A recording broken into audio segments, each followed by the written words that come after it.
What's up, guys? It's D. Allen, and this is Women Throwing Leather.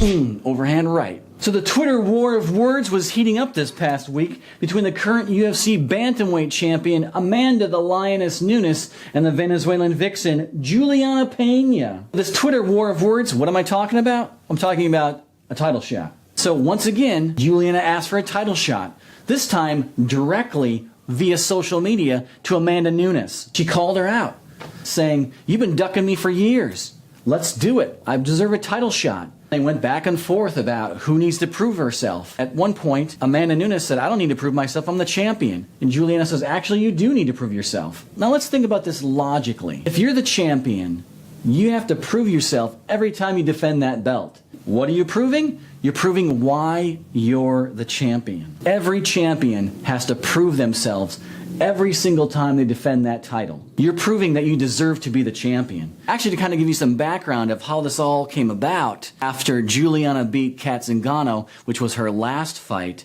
which to me was surprising. I personally didn't think Juliana was going to beat Kat Zingano. But she did. She pulled it off. Juliana beat Kat Zingano by unanimous decision. So right after that win, Juliana once again reiterated her desire to have a title shot. Something to the effect of, "What do I got to do to get a title shot? I'm still undefeated.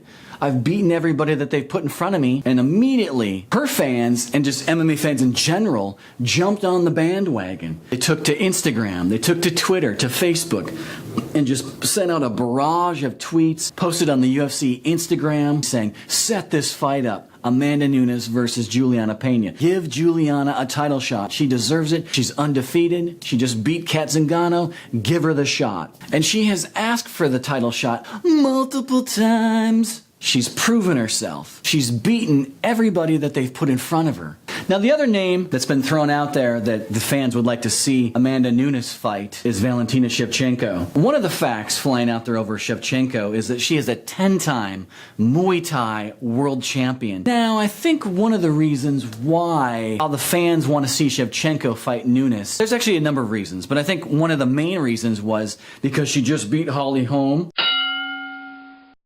That was impressive. Everybody sat up and took notice when that happened. I mean, that was crazy. Valentina Shevchenko outstruck Holly Holm, and she won by unanimous decision. Unanimously. Wasn't even split. Like, she clearly beat Holly Holm. I mean, this chick is amazing. She is badass. She is badass. The fans jumped on board immediately and said, yeah, she needs to fight Nunes. She needs to fight for a title. So that's the other name that's being thrown out there, is Valentina Shevchenko, and rightfully so. She looked impressive against Holly Holm.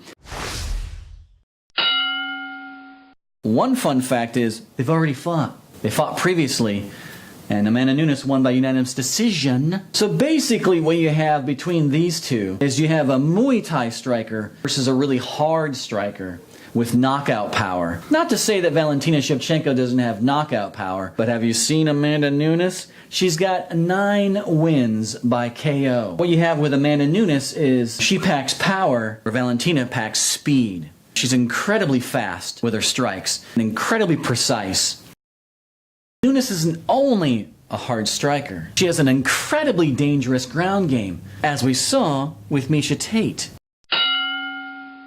There's so many great things with this matchup. One of them being, they've never fought. That's exciting to see two fighters that have never fought before, because anything can happen. Who knows what they're going to bring? They match up pretty damn close. Both great strikers. They both have great ground game. Nunes has some obviously knockout power, but Juliana is no slouch when it comes to striking.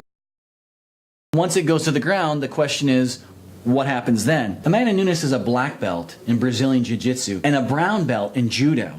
So that comes into play. She's got several wins by submission. One of them being Miesha Tate, Raquel Pa'alui. She submitted her. She submitted Sarah McMahon. On the other side of that, Pena is trained in Sikh Jitsu. She has phenomenal ground and pound, phenomenal ground control. Evidence being, look at what she did to Kat Zingano. She controlled her, which Kat is actually a bigger fighter, stronger fighter than Juliana Pena.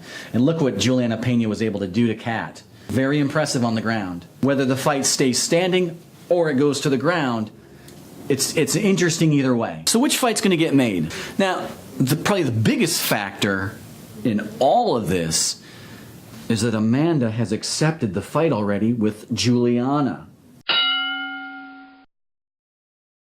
Juliana put it out there, Amanda accepted. All the UFC has to do right now is book the fight. And it might be for UFC 205 in New York at MSG. Wait, that's monosodium glutamate. No, not that. MSG, Madison Square Garden. Maybe you've heard of it. So once again, thanks for watching Women Throwing Leather. I am D. Allen. Don't forget to like, subscribe, and share. And as always, you guys are awesome, right? You're awesome.